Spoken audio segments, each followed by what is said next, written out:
KGB-ն ինչպես է կառավարել եկեղեցին եւ Կտրիչ Ներսյանը KGB-ի ոճով,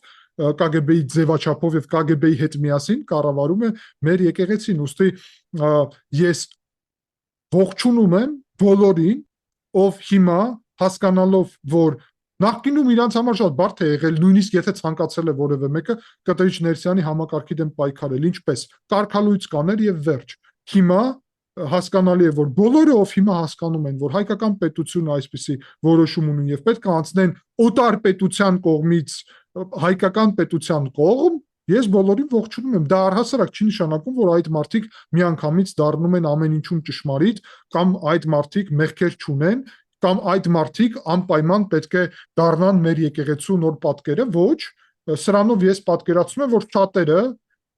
սրանով իրանց մեղքերի թողում են փնտրում եւ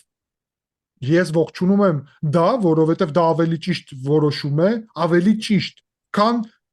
շարունակել պայքարել հայկական պետության դեմ եւ սպասարկել օտար պետության շահերը նույնիսկ այս իրավիճակում, դա պարզ է, ուստի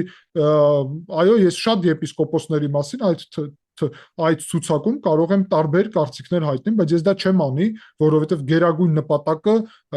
ուրեմն այս պահին ակնհայտ է, իսկ երբ լուծվի Կտրիչ Ներսյանի հարցը, մենք հստակ ասել ենք, կա Կտրիչ Ներսյանի խմբակ, մենակ Կտրիչ Ներսյանի հարցը չի եւ առհասարակ բացահայտ խոսում ենք, որ մեր եկեղեցին պետք է մաքրվի ուրեմն այդպիսի մաֆիոզակլանային սրբապղծություններով զբաղվող եւ այլն քահանաներից, բայց դա անհնար է միջև Կտրիչ Ներսյանից չենք ազատել մեր եկեղեցին, ուստի չպետք է ֆիքսվես փոքր հարցերի վրա, ոնց եք պատկերացնում Սերժ Սարգսյանի փոխարեն, որ որևէ նախարար հրաժարական տար, դրանով իրավիճակը 2018-ում կփոխվեր, իհարկե ոչ։